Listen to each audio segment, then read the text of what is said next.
آیا مولوی صاحب شما هم به می عقیده هستین که چهار مذهب حق میدونید؟ اصلا گپ است که حق یکی می باشد. حق یکی می باشه. من یک موضوع مثال خیلی ساده برات پیش میکنم. مثلا ما بگوییم که خون وضو را میده میکنه و خون وضو را میده نمیکنه. این هر دو جمع شده نمیتونه، به خاطر که متناقض است، میکنه و نمیکنه. یکیش راجع یکیش منفی باشه. از او خاطر اینجا حتما یکیش حق است و دیگهش نه حق است. بله بله. البته آری دیده شود که دلیل از کدامش دلیل داره کدامش نداره. از همون خاطر هیچ گوش شده نمیتونه که حالی ما بگیم که 4 تا حق است. اگر حق است در بعضی مسائل امکان داره، مثلا در تنوع، در جایی که عبادت متنوع شده در اونجا امکان داره که هر 4 مذهب حق باشه. مثلا در مورد بلند کردن دستا، اندازه دستا 4 حدیث صحیح ما داریم، تا سینه را، تا شانه را، تا زیر گوشه و تا سر گوشه را. صحیح است؟ اگر از 4 مذهب هر مذهب یکی از همین چیره صورت ها را مورد عمل خود قرار داده باشه، باز گفته میتونیم که هر 4 مذهب چی است؟ حق است. اما ما صورت های داریم که جمع نمیشه، تناقض واقع میشه. وقتی که تناقض واقع میشه در اونجا حق یکی می باشه نه متعدد. از او خاطر عالی برای کسی که پیروی از شخص نکنه بلکه پیروی از حق بکنه، برای از او ضرور است که تلاش بکنه دلیله که آیا کسی که گفته که میده میکنم به طور مثال و کسی که میگه میده نمیکنه دلیل کدامش قوی است. عالی بعد هرگاه دلیل قوی برات پیدا شد دنبال از او برو. و این توصیه خود اماما و علما کلشان نمیسته که شما پیروی از چی بکنی؟ حق بکنی، نه از اینکه از شخص بکنی. افسوس است این موضوع بسیار آسان است. یقینا اگر ما از انصاف کار بگیریم و واقعا دنبال حق بگردیم این موضوع بسیار آسان حل میشه. بسیار، یعنی نه تعصب میشه، نه ضد بازی میشه، نه توهین و تعقیر. هر عالم ما که کدام موضوع مسئله را بیان کرده او در جای خود درست است. چرا که پیغمبر ما صلی الله علیه و سلم فرموده که چیست؟ هر مجتهد خطا میشه و به صواب میرسه. اگر به صواب برسه 2 اجر میبره، اگر خطا شود 1 اجر الله برش میده. پس خطا شدن یک مجتهد مفهوم از این نداره که او رفت خلاص شد، هلاک شد، تباه شد. نه، او نظر به سند و دلیلی که پیش خود داره همو جانب ترجیح داده، در حالی که جانب ترجیح نمی باشه در حقیقت در نفس الامر. چرا؟ به خاطری که برای یک عالم حدیث ضعیف رسیده، به یک عالم حدیث قوی رسیده، هر دو در تعارض می باشه، یکیش ضعیف گرفته یکیش قوی را گرفته. در این صورت دیگه تو باید دنبال چی بکنی؟ همو عالمی که حدیث قوی را ارائه کرده همو گپا بگیری. یعنی چقدر خوب است. ولی اینطور شده نمیتونه که در تمام مسائل هر 4 مذهب چی باشه؟ حق باشه. هیچ شده نمیتونه. خب خلاص مفهومی که من گرفتم اگر در یک مسئله هر 4 مذهب حق باشه و پس به هر 4 رأی عمل میشه و این تنوع در عبادت گفته میشه. در عبادت میگن. و اگر تناقض وجود داشته باشه کسی که حق است او با ترازوی قرآن و سنت تون میشه، شناخته میشه. بله. بعد از او شناسایی میشه و با حق عمل میشه. یعنی تو شده نمیتونه که 4 گپ هر 4ش حق باشه. از 4 گپ من یکیش حق است دیگه. بسیار خوب. مولوی محترم، ما بس سوالات از پیش ما پرسان میکنم، خدا کنه که باعث آزردگیتون قرار نگیره. ان شاء الله ما بسیار خوش میشیم. الله برای شما اجر بده که ما را موقع دادی و ما را در همچو سوالات وقت میدی، به خاطر که ملت ما بدانن که حقیقت امر چطور است. زنده باشیم موسی. لطفاً یک سوال دیگه مولوی از شما دارم که از نمی مثلا اعمالی که اهل مذاهب، اهل 4 مذهب، چون پیشتر شما گفتین که ما 4 مذهب قبول داریم و تمام علما و تمام اتما از پدرای خود میره شوندیم، اما درسای ابتدایی که الف ب ت س را که در مسجد میخواندیم و مولا بر ما میگفت که 4 مذهب حق است، این بر ما میگفت. پس شما هم میگه گفتین که 4 مذهب حق است و به حقانیت از مسلمین اتفاق دارن، امت مسلمه اتفاق دارن. حال استاد ما میخوایم که شما یک چند عمل اما تو آشکار و واضحی که این در این مذاهب 4 سگانه هست و مذهبی که ما از او پیروی میکنیم، مذهب امام ابو حنیفه رحمت الله علیه، در این مذهب نیست او اعمالی که پنهان است. مثلا دعای استفتاء است، سبحانك اللهم ایرا ما پیش خود میخوانم، یک کس دیگه پیش خود یک رقم میخونه، یک کس دیگه رقم میخونه، با حدیث مختلف عمل میشه. ایرا نمیخوایم، چرا که اگر ما ایرا دعای استفتار هر کدام که بخونم کسی مرا نمیبینه که ما چی خواندیم پیش خود. اما اعمالی که دیده میشه با چشم و توجه یک شخص دیگر را جلب میکنه، امیر اگر از مذاهب مختلف یک چند تایش برای ما مثال بتین. مثلا شافعی مذهب آمین به جهر میگه و ما حنفی مذهب آمین خفیه میگیم. بینما قسم اگر چند مسئله برای ما بگوین. بسیار مهربانی کردی، خیلی خوب. اصلا ما که میگیم که 4 مذهب حق است، منظوری ما از این نیست که یعنی پیروی کردن از یک شخص این حق است، نه. اصلا ما پیشتر موضوع را خلاصه کردیم که پیروی از حق است. درست.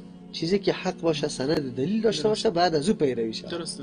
اینطور نیست که یک شخص التزام بکنی سری خود که در هر موضوع مثلا سخن زیره یا بگی که کل دین که یک نفر جمع شده. ما در هر موضوع مثلا سخن اینمی عالم قبول دارم از دیگر ندارم. در صورتی که در بعضی مسائل سخن عالم صراحتا مخالف حدیث باشه، مثلا از عالم دیگه درست باشه، این اینجاست خطا در اینجاست. که ما ملت تا الحال آشنا نشدیم که ما چه قسم بکنیم. حتی و این ما ترسانده شدیم که اگر تو مذهب اعلا بکنی و قول دیگری را بگیری بعد درست زده شوی. چطور شده میتونه که ما یک مثال براتون میگم از این خاطر که دوستای ما شنونده های ما یک کمی بصیرت برشان حاصل شود.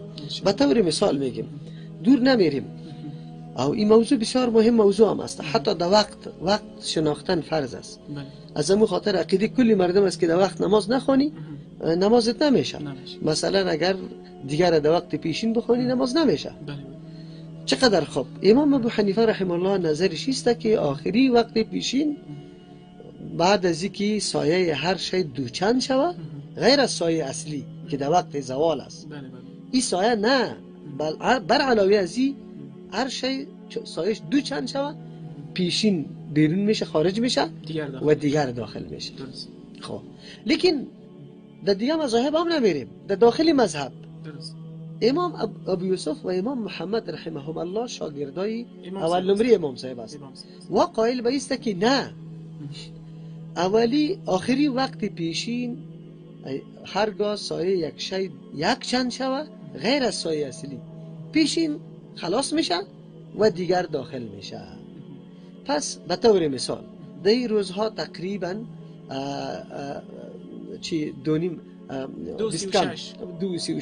20 دقیقه کم 3 مثلا یک آدم نماز خواند در حالی که سایه از یک چند زیاد شد اما دو چند نشده تالی را. به نزد امام ابو حنیفه رحمه الله نمازش نشد، چرا که نماز به وقت خوند دیگر داخل نشده و خونده. لیکن شاگرداش میگن نشد. درست. مالشی محترم این دیدی که موضوع چقدر مهم موضوع است. لیکن نظر از دو علماست. ولی یک سوال اینجا پیدا میشه که امی امام ابو یوسف و امام محمد رحمهم الله هر دویشان چرا امی قول استاد خود محکم نمیگیره و از قول استاد خود دفاع نمیکنه؟ کدام دلیلی که امام صاحب برای وقت بیان کرده که بعد سایر شد دو چند شوه اما دلیل محکم بگیره و سر از استاد باقی بمونه؟ چرا استادشان هم است و تقوا، دیانت، علمیت همه مسائل استاد برای از او معلوم است، از او معلوم است و بعد به هیچ وجه مخالفت نکنه. لیکن سوال است چرا مخالفت کنه؟ بدیهی گپ است که هر کس میگه به خاطر که برای از یاد دلیلی مخالف قوی معلوم شده، دلیل اونجا اضافه است. چطور شده میتونه؟ مثلا در حدیث میاد که دیگر پیغمبر علیه السلام صحابی میگه که ما یک شتر را چی میکردیم؟ ذبح میکردیم، 10 حصه تقسیم میکردیم، باز یعنی ون میکردیم، باز او را پخته میکردیم میخوردیم، باز هم میرفتیم در عوالی مدینه و آفتاب هنوز هم سفید میبود، یعنی به زردیم گرایش پیدا نکرده بود. آیا اگر سایه هر شای دوچند شوه به این سرحد میشه؟ قطعا نمیشه. اینه ببینیم او طرف در حال خیلی شد برای شاگردان معلوم شد، دیدیم که عالم نگیره، پشت عالم نرفتن، پشت حق رفتن. سوال اصلی اینجا بود که شما از اینمی مذاهب چهارگانه نمیگیم، چرا که مذهب امام صاحب میگذاریم. دستی مذهب دیگه بعضی سنت های یا مستحباتی که به او عمل میشه و بسیار آشکار است و برای ما جالب است و تا هنوز او را ندیدیم. او را اگر بر ما مثال بتونی که یک شما براتون مثال دادم که آمین به جهر گفته میشه. بله اصلا ما سنت هایی که مثلا در مذاهب دیگری هم هست اما در مذهب ما نیست، مثلا مذهب ما نیست. بله. ما در کتب فقه ما ثنا یعنی دعای ثنای دیگری برای ما نگفته، تنها یک سبحانك اللهم را گفته، بالکل به حدیثی صحیح ثابت است، نو ثنا است بالکل.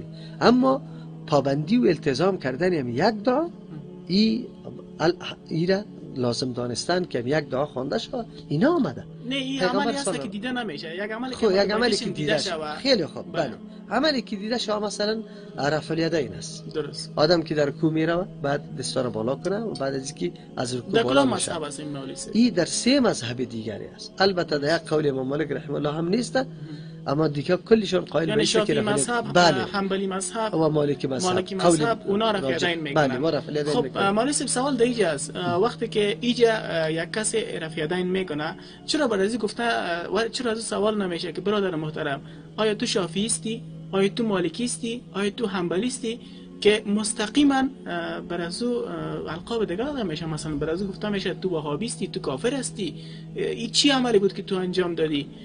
چرا مولوی صاحب شما هم متر میگین یا نه؟ الله متعال نکنه، اما خو همیشه فضل الله سبحانه و تعالی مسجد ما خیلی مشهور است در کمپنی و روزهای جمعه الحمدلله از دور جاهای دور مردم میاد، خصوصا ام مردمایی میاد که و به مو مذهب خود خیلی پابند هستند، یعنی امرای ما اعمال ما را انجام نمیده، رفع الیدین نمیکنه، دستا را سری سینه بسته نمیکنه. یعنی مولوی صاحب شما خودتون رفع یدین میکنین؟ ما خودم رفع یدین میکنم. درست. مولوی صاحب شما به کدام مذهب هستین از این سه مذهب؟ ما چون بیشتر گفتیم که ما پیرو حق هستیم، پابند به یکی از علما نیستیم، ما فقط دنبال حق میریم. شده میتونه اون حق یک مرتبه قطعی امام ابو حنیفه رحمه الله باشه و یک مرتبه دیگه با کی باشه؟ امام مالک رحمه الله، یک مرتبه دیگه با امام شافعی رحمه الله باشه، یک مرتبه دیگه با احمد ابن حنبل رحمه الله. شده میتونه در چارش نباشه، بیرون از در چار باشه. ما دنبال حق میریم. مولوی محترم بسیار یک خوب جای تاسف است که در مورد شما ما از بسیاری از دوستا و برادرها ما اینطور شنیده بودم که شما کسی هستین که بر شاگردایتان اینطور تعلیم میدین که فقط در یک موضوعی که دوجه اکثر علما اجماع کرده باشه و شما فقط دنبال اکثریت میرین و از خود نظر ندارین. کلا و حاشا، ای خود جمهوریت است، دنبال اکثریت رفتن. ما ایرا الحمدلله در ترجمه در هر جا رد کردیم، ما دنبال حق میریم ولو که یک نفر عملی کننده، ایج یک نفر هم عملی کننده از این نباشه، فقط حق واضح شود سند داشته باشه، ما دنبال از اون میریم. ما اینطور نیستیم که بگیم نه اکثریت است یا علما سرش جمع شده، به چی نداریم. منظوری ما است که هر جای یک موضوع مسئله دلیل داشته باشه ما امور عملی میکنیم. خو موضوع سابق مان که تو گفتی که یک عملی آشکارا مثلا سنت هایی که در دیگه هست و ما عملی نمی کنیم، مثلا تعدد دعاها در نمازهای فرض، در رکوع، در سجده. البته در رکوع در حدیث مرفوع یک دعا را پیغمبر تکراری خوانده، اما در سجده اختیار داده که هر نوع دعا را آدم جمع بکنه. مثلا ما محروم هستیم از او. یا دیگه وتر پیغمبر علیه السلام با کیفیت مختلف خوانده، چیزی هست که عملی دیده شده، یک رکعت، 3 رکعت، 5 رکعت، 7 رکعت، 9 رکعت. اینالی ما فقط التزام است چند کردیم؟ از 3 رکعت، اونم به یک شکل که در حدیث مرفوع ممی شکل وجود نداره. در حدیث مرفوع دیگه ما امیر التزام کردیم، در حالی که پیغمبر علیه السلام به اشکال مختلف خوانده. از او خاطر ما تلاش میکنیم که عمل کردهای پیغمبر علیه السلام با اندازه وسع توان خود عملی بکنیم.